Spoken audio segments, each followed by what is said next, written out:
मैं खाली सड़क के किनारे भागती चली जा रही थी। एक पल के लिए भी रुकना मेरे लिए किसी खतरे से खाली नहीं था, क्योंकि वो लोग कभी भी मेरा पीछा कर सकते थे, मुझे पकड़ सकते थे। मैं अपने शरीर की सारी ताकत को जमा करके भाग रही थी, लेकिन अब मेरे अंदर इतनी ताकत नहीं थी कि मैं अब और ज़्यादा भाग सकूं। अब मैं बहुत ज़्यादा थक चुकी थी, इसीलिए सड़क के किनारे बैठ गई। इतनी ज़्यादा भागने से मेरी हालत बहुत ज़्यादा ख़राब हो चुकी थी। मेरे शरीर में इतनी ताकत नहीं थी कि मैं एक कदम भी आगे चल सकूं, क्योंकि मैंने अभी 3 घंटे पहले ही एक नन्ही सी जान को जन्म दिया था। कमजोरी के कारण मुझे चक्कर आने लगे थे, लेकिन मुझे अपनी नन्ही सी जान को, अपनी प्यारी सी बेटी को उन दरिंदों से बचाना था। इसीलिए मैं अस्पताल से भाग आई थी। आम हालत में तो यह सोचना नामुमकिन था, लेकिन जिन हालातों से मैं गुजर रही थी उसमें मुझे यह सब करना ही पड़ा। मेरा नाम कविता है और मैं एक अनाथ लड़की हूँ। मेरे चाचा और चाची ने मुझे पाल पोस कर बड़ा किया। चाचा तो मुझे प्यार करते थे, लेकिन चाची के लिए मैं सिर्फ एक बोझ थी। पूरा दिन काम करवाती थी और फिर सबके खाना खाने के बाद बचा खुचा खाना मुझे देती थी। मेरी चचेरी बहन सुनीता के मंगेतर ने जब सुनीता से मंगनी तोड़कर और मुझसे शादी करने की बात रखी, तो चाची से सर पर आसमान गिर पड़ा, तो गुस्से से फट पड़ी। मेरी ज़िंदगी तो वैसे ही तकलीफ़ों से भरी थी। सुनीता के मंगेतर ने मेरी ज़िंदगी में और ज़्यादा कांटे बो दिए। चाची ने मुझे बालों से घसीटते हुए एक कमरे में बंद कर दिया था और पूरा दिन खाने को कुछ भी नहीं दिया था। चाचा मुझसे प्यार तो करते थे, लेकिन वह बूढ़े हो चुके थे और चाची के सामने उनकी कुछ नहीं चलती थी। अगले दिन चाची ने मुझे बाहर निकाला, एक जोड़ा कपड़ा मेरी तरफ फेंका और मुझसे कहा, इसे पहनकर तैयार हो जाओ, आज तुम्हारी शादी है। मैं हक्का बक्का सी चाची का मुंह देख रही थी। दूसरे शहर में चाची की एक सहेली रहती थी, उनके बेटे से चाची ने मेरी शादी करवा दी। मैं चाची के टुकड़ों पर पलने वाली, मेरे अंदर इतनी हिम्मत और ना ही मेरी इतनी औकात थी कि मैं चाची से सवाल कर सकूं कि जिसके साथ मेरी शादी हो रही है वह कैसा है। इसीलिए चुपचाप उनके फैसले के आगे सर झुका दिया। मैं चाचा के गले मिलकर बहुत रोई थी। चाचा ने प्यार से मेरे सर पर हाथ फेरा था और मुझे दुआ दी थी कि जाओ बेटा, जहाँ रहो खुश रहो। मैं अमित की दुल्हन बनकर अमित के घर आ गई। मुझे लगा मेरे पति अमित के रूप में मुझे एक बड़ा सहारा मिल गया है। मेरी ज़िंदगी में जो मेरे माँ बाप के प्यार की कमी थी वह अमित पूरी करेंगे, लेकिन मुझे क्या पता था कि ये रिश्ता मेरे लिए जलते हुए अंगारों से कम नहीं होगा। अमित के घर में बहुत सारे लोग थे। अमित अपने घर में सबसे बड़े थे। अमित से छोटे उनके 6 बहन भाई और थे, 3 बहनें और 3 भाई। अमित सबसे बड़े थे और मैं सोच रही थी कि मैं इस घर की बड़ी बहू बनकर आई हूँ, लेकिन यह मेरी गलतफहमी थी। मैं तो इस घर में नौकरानी बनाकर लाई गई थी। शादी की पहली रात अमित ने मेरे हाथों को अपने हाथों में थामते हुए मुझसे वादा किया था कि मैं तुम्हें दुनिया की सारी खुशियाँ दूंगा, तुम पर कभी कोई आँच नहीं आने दूंगा। वह पूरी रात अपनी बेपनाह मोहब्बत मुझ पर लुटाते रहे थे। अमित की बेपनाह मोहब्बत देखकर मुझे लगा था कि जैसे मेरे दिल की बंजर ज़मीन पर ठंडी ठंडी फुहार पड़ रही हो। लेकिन यह खुशी भी मुझे ज़्यादा देर के लिए नसीब नहीं हुई। इस बार भी मैं खाली दामन ही रह गई। खुशियाँ इस बार भी मेरे पास आते जाते रह गई थी। मुझे समझ आ गया था कि मेरी आजमाइशों का दौर अभी ख़त्म नहीं हुआ। मुझे मेरी औकात अगले ही दिन समझ आ गई थी, जब सुबह सुबह मेरी सास ने मेरे कमरे का दरवाज़ा ज़ोर ज़ोर से खटखटाया था। दरवाज़ा खोलते ही वो मुझ पर बरस पड़ी थी और मैं हक्का बक्का से उनका मुंह देख रही थी। लगातार चीख कर बोलते ही जा रही थी। उनके शब्दों की आग मेरे पूरे शरीर को झुलसा रही थी। वह चीख चीख कर कह रही थी, मैं तुझे यहाँ अय्याशी करने के लिए नहीं लाई हूँ। तू जन्नत को खाली हाथ में इसीलिए लेकर आई हूँ ताकि तू मेरे पूरे घर का काम संभाले, बिना जबान हिलाए मेरे हर हुक्म को माने। तुझे इस घर में मैं एक नौकरानी की हैसियत से लाई हूँ। बहुरानी बनने की कोशिश मत कर।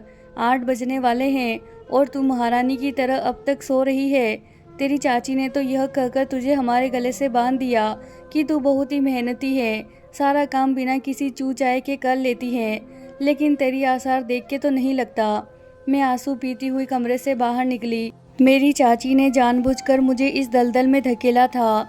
जैसे ही मैं कमरे से बाहर निकली, मेरी बड़ी ननंद कहने लगी, मेरे भाई को अपनी अदाओं के जाल में फंसाने की कोशिश मत करना। मेरा भाई सिर्फ मेरी माँ की सुनता है और किसी की नहीं। तुम इस घर में नौकरानी बनकर आई हो तो नौकरानी बनकर ही रहना।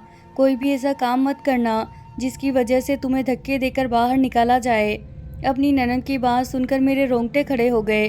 वह सीधे साफ शब्दों में मुझे धमका रही थी कि रहना है तो हमारी नौकरानी बनकर रहो, नहीं तो फिर उसी नरक में चली जाओ जहाँ से निकल कर आई थी। मैं चुपचाप वहाँ से किचन में चली आई। मेरी आंखों के कटोरे भीग चुके थे। मैं जल्दी जल्दी सबके लिए नाश्ता बनाने लगी। थोड़ी देर में अमित उठकर आए। उन्होंने मुझे यह काम करते देखा लेकिन कुछ नहीं बोले। मेरा दिल कट कर रह गया। मैं समझ गई कि मेरी पूरी ज़िंदगी ऐसे ही ताने सुन सुन के और दूसरों की गुलामी में गुजर जाएगी। लेकिन पता नहीं क्यों जब से अमित को देखा तो मैंने अपने दिल में एक उम्मीद सी पाल ली थी कि मुझे एक मजबूत सहारा मिल गया है।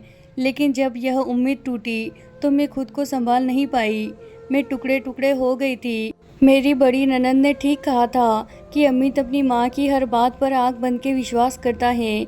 अमित अपनी माँ की हर सच्ची झूठी बात पर आंखें बंद करके विश्वास कर लेता था।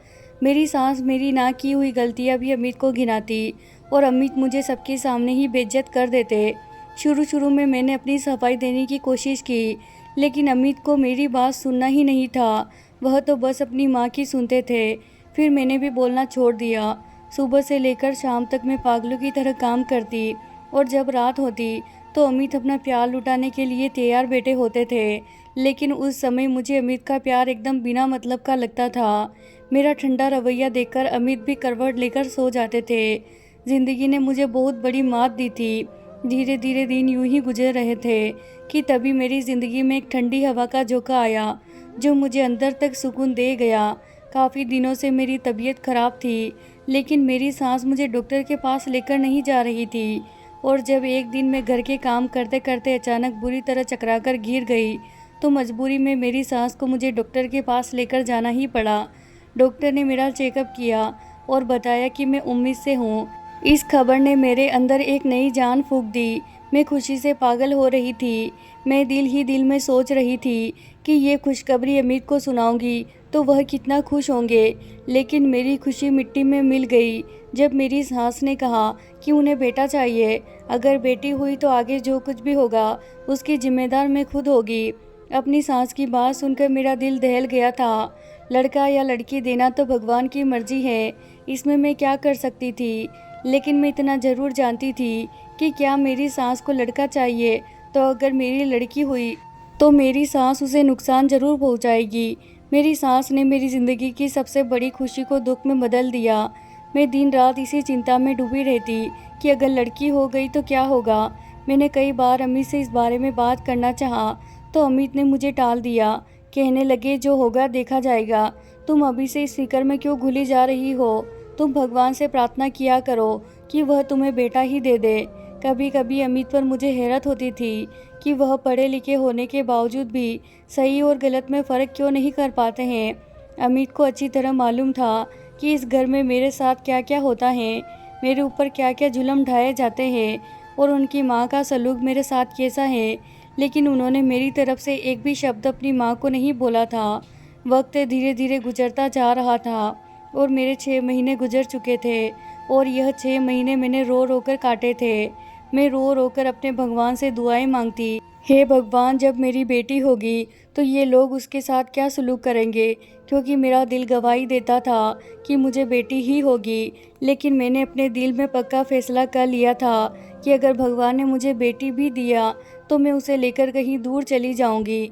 मुझे अम्मी से तो कोई उम्मीद ही नहीं थी, क्योंकि अम्मी तो अपनी माँ की हर बात पर सर झुका देते और उनकी माँ को तो बेटा चाहिए था। जब अमित ने मेरे लिए अपनी माँ के खिलाफ एक शब्द नहीं बोला तो फिर वह अपनी बेटी के लिए क्या करते।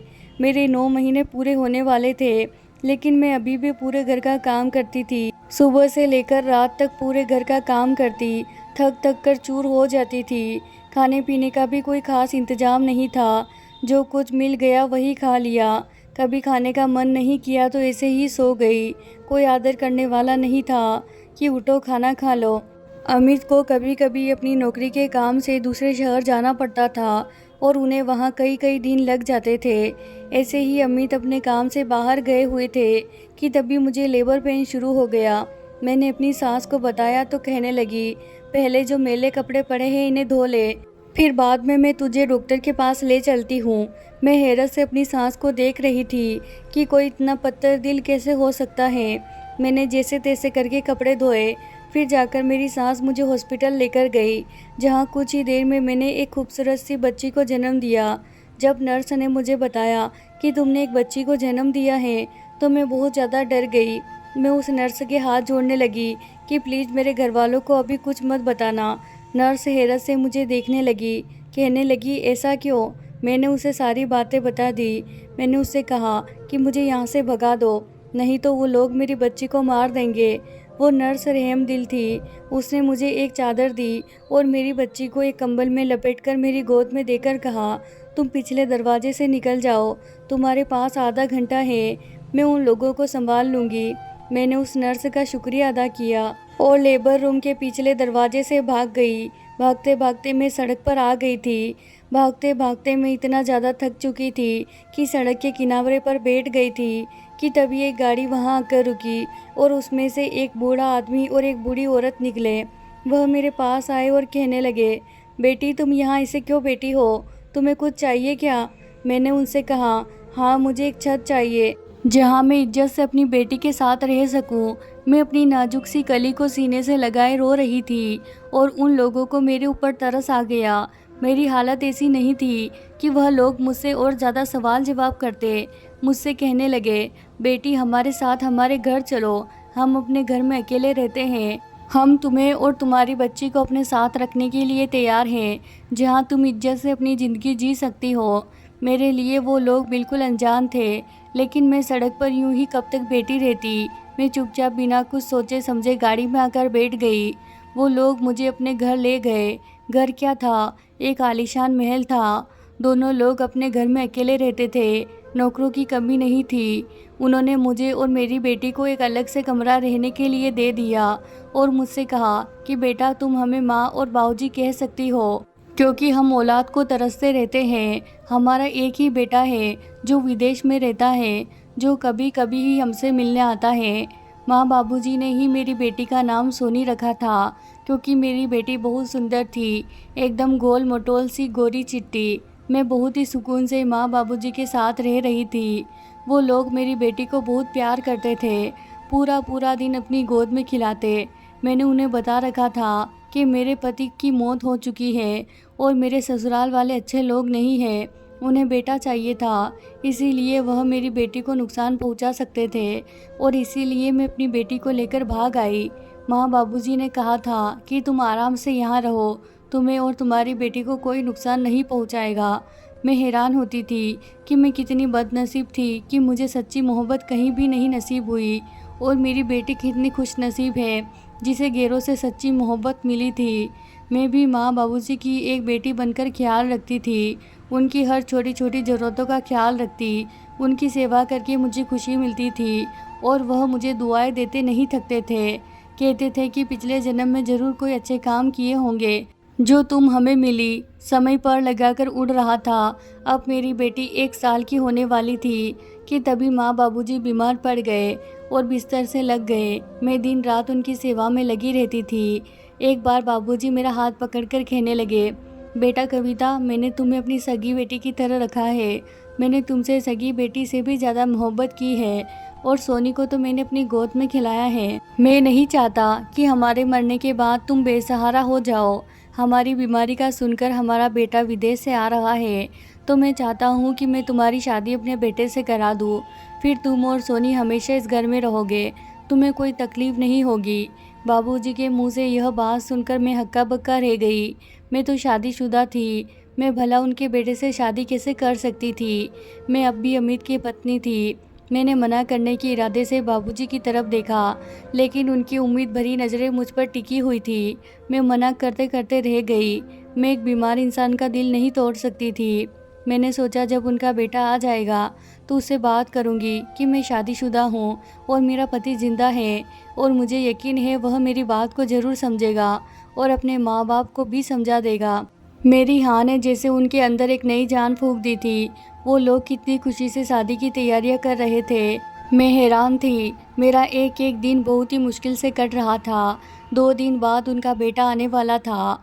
आज घर में बहुत चहल पहल थी, बहुत ही रौनक थी। माँ बाबूजी ने पूरे घर को चमका रखा था क्योंकि आज ही उनका बेटा आने वाला था। मैं माँ बाबूजी के साथ बैठी थी। सोनी हमारे बीच ही खेल रही थी कि तभी बाहर गाड़ी का हॉर्न बजा। माँ जी बोली, मेरा बेटा आ गया। तभी उनका बेटा अंदर दाखिल हुआ, जिसे देखते ही मेरे रोंगटे खड़े हो गए। यह तो अमित था, लेकिन अमित इनके बेटे कैसे हो सकते हैं? मेरे सिर पर आसमान गिर पड़ा था। मुझे कुछ समझ नहीं आ रहा था। फिर अचानक से मैं बिजली की तेज़ी से सोनी की तरफ बढ़ी और उसे अपनी गोद में उठा लिया और पीछे हटते हुए मैं बोली, मेरे करीब आने की कोशिश मत करना, नहीं तो मैं तुम्हारी जान ले लूँगी। अगर मेरी बेटी को नुकसान पहुंचाया तो मैं तुम्हें भी नहीं छोड़ूंगी। अमित मेरी तरफ तेजी से बढ़े थे और कहने लगे, कविता तुम कहाँ चली गई थी? मैंने तुम्हें कितना ढूंढा, लेकिन तुम मुझे कहीं नहीं मिली। अमित जितना मेरे पास आ रहे थे, मैं उनसे उतना ही दूर जा रही थी। अमित के अंदाज में बेचैनी थी, बेताबी थी और अपनी बेटी से मिलने की तड़प भी थी, लेकिन मुझे कुछ भी दिखाई नहीं दे रहा था। मैं तो डर के मारे थर थर काँप रही थी। मैं सोच भी नहीं सकती थी कि अमित ने मेरा कभी सामना भी होगा। मेरे दिमाग में यही बात थी कि अमित मेरी बेटी को मुझसे छीन लेंगे। अमित मुझसे बार बार पूछ रहे थे, कविता तुम कहाँ चली गई थी? प्लीज़ डरो मत, मैं तुम्हें और हमारी बेटी को कोई नुकसान नहीं पहुँचाऊँगा। हम दोनों ही इस वक्त भूल गए थे कि हमारे अलावा कमरे में माँ बाबूजी भी हैं। माँ बाबूजी हैरत से कभी मुझे देखते तो कभी अमित को। उनकी तो कुछ समझ में नहीं आ रहा था। अमित बोले, कविता जब तुम मुझे छोड़कर चली गई तो तुम्हें पता है मैंने तुम्हें कितना याद किया, तुम्हारी याद में कितना तड़पा हूँ। बेटे की खबर सुनकर मैं बहुत खुश हुआ था, लेकिन अगली खबर ने मेरे सर पर आसमान गिरा दिया कि तुम बेटी को लेकर फरार हो गई हो। माँ ने मुझे बताया था कि तुम अपने किसी पुराने आशिक के साथ भाग गई हो, लेकिन मेरा दिल कहता था कि तुम किसी के साथ नहीं भागी, बल्कि मेरी माँ से परेशान होकर अपनी बेटी को लेकर भाग गई हो। अमित सोनी को गोद में लेने के लिए मचल रहे थे, लेकिन मैं अब भी डर रही थी और सोनी को सीने से चिपकाए खड़ी थी। मैं अमित पर कैसे भरोसा कर लेती, जिन्होंने 1 साल तक मेरे हक के लिए कोई भी आवाज़ नहीं उठाई थी। फिर कैसे भरोसा कर लेती कि आज उनकी मोहब्बत अपनी बेटी के लिए जाग चुकी है। वह तो अपनी माँ की हाँ में हाँ मिलाने वाले बेटे थे और उनकी माँ को तो बेटा चाहिए था ना।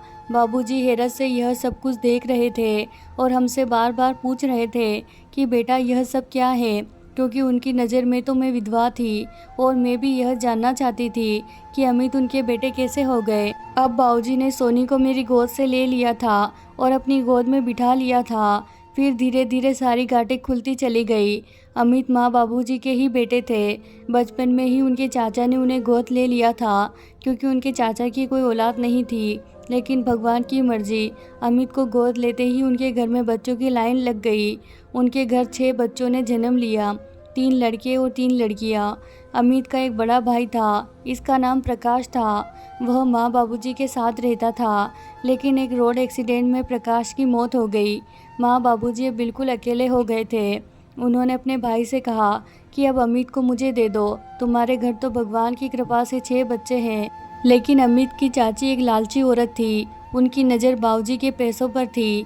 वह अमित के जरिए बाबूजी के पैसे ऐंठती रहती थी, इसीलिए उन्होंने अमित को कभी माँ बाबूजी के पास नहीं आने दिया और उसे अपने काबू में करके रखा। चाची उसे हमेशा इमोशनली ब्लैकमेल करती थी और वह माँ बाबूजी के पास आते और खूब सारे पैसे लेकर जाते थे। अमित चाची से बहुत प्यार करता था, क्योंकि उसने बचपन से ही चाची को अपनी माँ के रूप में देखा था, इसीलिए उनकी सारी बातें खुशी खुशी मान लेता था। एक बार चाची बाबूजी के पास आई और कहने लगी, अमित की पढ़ाई के लिए एक मोटी रकम की ज़रूरत है। बेटे की पढ़ाई का सुनकर बाबूजी ने एक मोटी रकम चाची को दे दी थी, लेकिन चाची ने उस रकम को अपने खर्चे में ले लिया और अमित को वैसे ही छोटे मोटे स्कूल में पढ़ाई कराती रही। माँ बाबूजी यही समझते थे कि उनका बेटा विदेश में सेटल है, वहीं पढ़ाई की है, वहीं नौकरी करता है, लेकिन उनका बेटा तो यही कोई छोटी मोटी सी नौकरी करता था। अमित ने भी अपने माँ बाप को यह बात नहीं बताई थी कि उन्हें दुख होगा। वो कभी कभी 1-2 साल में अपने माँ बाप से मिलने आता था और वह यही दिखावा करता था कि वह विदेश से आया है। इस वक्त भी अमित चाची के घर से ही अपने माँ बाप से मिलने आया था, लेकिन मुझे और अपनी बच्ची को देखकर अपने जज्बात पर काबू नहीं पा सका और इसीलिए सारा भेद खुल गया। अमित ने बताया कि जब तुम बच्ची को लेकर हॉस्पिटल से भाग गई थी तो उस दिन रात को मैं बहुत रोया था। मैं तो अपनी बच्ची की शक्ल भी नहीं देख पाया था। बाद में मुझे एहसास हुआ कि तुम्हारे साथ कितना जुल्म हुआ है और मैं कितना गलत था कि तुम्हारा पक्ष भी नहीं ले पाया। मैं तुम्हारे साथ 1 साल रहा और उस 1 साल में मुझे तुमसे शायद मोहब्बत हो गई थी, जो मुझे बाद में जाकर पता चला कि मैं तुम्हारे बिना नहीं रह सकता। मैं तुम्हारे और अपनी बच्ची के लिए बहुत तड़पता था कि काश कहीं से तुम दोनों मिल जाओ तो तुमसे अपने गुनाहों की माफ़ी मांग लूँ। माँ बाबूजी ने मुझे सीने से लगा लिया, कहने लगे हम तो तुम्हें अपनी बहू बनाना चाहते थे, लेकिन तुम तो पहले से ही हमारी बहू थी। उन्होंने सोनी को भी खूब प्यार किया। सोनी के लिए उनके प्यार में पहले भी कोई कमी नहीं थी, लेकिन अब तो सोनी उनकी पोती थी। उन्होंने अमित को कहा, तुम चाहो तो अपनी चाची के साथ रह सकते हो, लेकिन कविता और सोनी हमारे साथ ही रहेंगे। हम लोग इन दोनों के बिना नहीं रह सकते। अमित बोले, नहीं बाबूजी, मैं अपनी बच्ची के और अपनी पत्नी के लिए बहुत तड़पा हूँ और मुझे आप दोनों की तकलीफ़ का भी एहसास है कि बड़े भाई की मौत के बाद आप दोनों कितने अकेले रह गए हैं। चाचा और चाची को भगवान ने बहुत सारी औलादें दी है, लेकिन आप तो बिल्कुल अकेले हैं। चाचा और चाची अपने बच्चों के साथ खुश रह लेंगे। मैं आपके साथ ही रहूँगा और अपनी बीवी बच्चों के साथ रहूँगा। अमित ने मुझसे माफ़ी मांगी और मैंने भी अमित को माफ़ कर दिया, क्योंकि अमित की वजह से ही मुझे इतने प्यार करने वाले सास ससुर के रूप में माँ बाप मिले थे। अब मेरी फैमिली पूरी हो चुकी थी। प्यार करने वाले सास ससुर, जान छिड़कने वाला पति और एक प्यारी सी बेटी, और अब मुझे ज़िंदगी में कुछ नहीं चाहिए। सच कहते हैं, भगवान हमारा कभी बुरा नहीं चाहते। वह अपने बंदों के लिए हमेशा कुछ ना कुछ अच्छा ही सोचते हैं। बस कभी कभी हम नाशुक्रे हो जाते हैं और बहुत ज़्यादा मुसीबतें पड़ने पर अपने भगवान से नाराज़ हो जाते हैं, लेकिन हिम्मत से काम लेने वालों पर और हर हाल में खुश रहने पर भगवान भी हमसे खुश होते हैं और उसका बदला वह हमें ज़रूर देते हैं। और मुझे भी मेरे भगवान ने मेरी आजमाइशों का बदला दिया था, मुझे इतने प्यारे रिश्ते देकर। तो दोस्तों, वीडियो को ज़रूर लाइक कीजिएगा और चैनल को सब्सक्राइब करना ना भूलें। धन्यवाद दोस्तों।